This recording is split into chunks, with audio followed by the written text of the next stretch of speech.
With the disastrous launch of Concord, we are now having people speculating that the game has caused Sony to raise prices on their consoles in Japan in order to recover the loss that this game has brought onto them.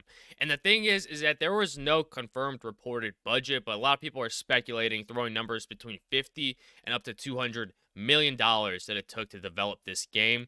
And if you go over to their Steam chart, you can see that this game is on a downward trend, sitting at currently 117 people playing with only a 24-hour peak of 237 players.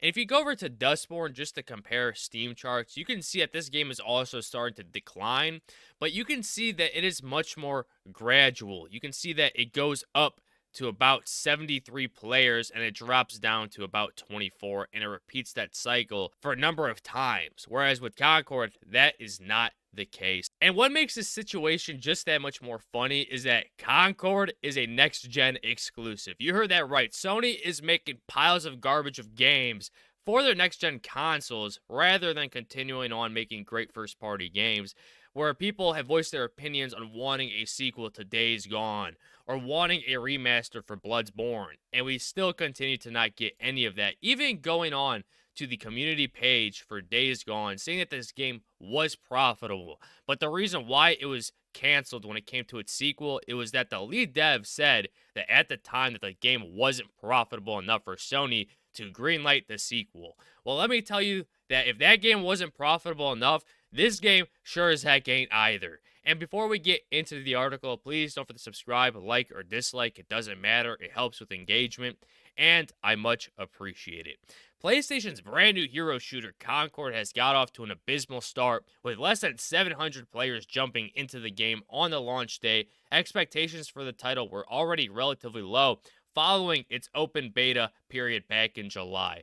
And even then, when this game launched, you still had numbers that were lower to their early access or open betas. That is just how bad of a state this game is already in.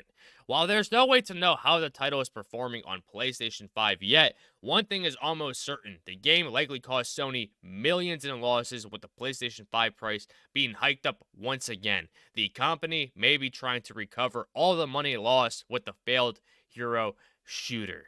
And I think many of us are waiting for Sony to at least admit into the failure of this game, and that's probably going to happen within their earnings report, whenever that may happen.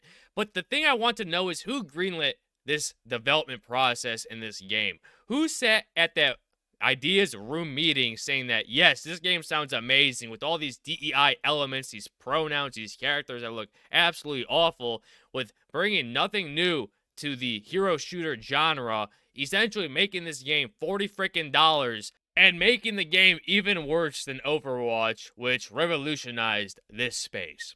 And what I want to get into is into another article from CNBC, essentially stating, why did Sony raise the console prices over at Japan by 19%? And if you just scroll down a little, it says right here, Sony cited a challenging external environment, including fluctuations in the global economy, as the reason for the price increase. Now, why is it that they're only increasing prices in Japan? Why not, increase prices at a larger market, whether that's in the European market or here in America? And the reason why I think they're increasing prices over in Japan is simple, because the islands of Japan are isolated pretty much from the rest of the world, and chatter tends to only stay within it. It doesn't really spread throughout all the other countries in the globe.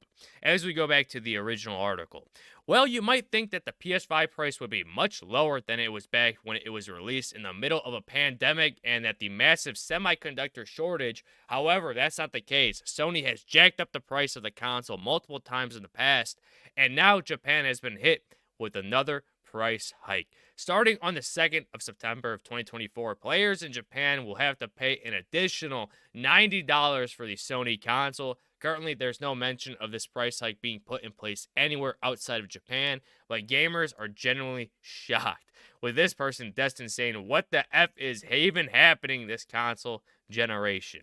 It's mind-boggling that this generation of consoles still hasn't given us any games that could push their hardware to its limit. Even after 4 years of release, PS5 barely has any games, yet Sony is bent on increasing its prices every few months. And the only game that I can think of that released within the past few weeks that has pushed the hardware of this console is Black Myth Wukong, and we continue to see that that game is bringing so much success, bringing in over $600 million in revenue from a Chinese developing company that has never released a AAA game. This should say something about Western gaming, especially the developing companies, in the way that the quality has fallen so much that we are now having indie dev studios making better games than what AAA game studios should be doing.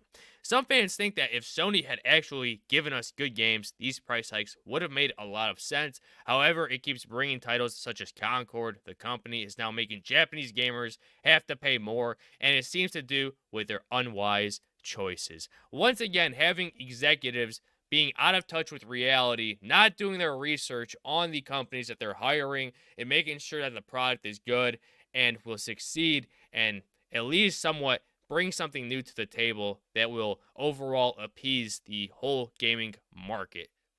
But that hasn't been the case with Concord, especially hasn't been the case with Dustborn, and probably isn't going to be the case with a lot more games coming out.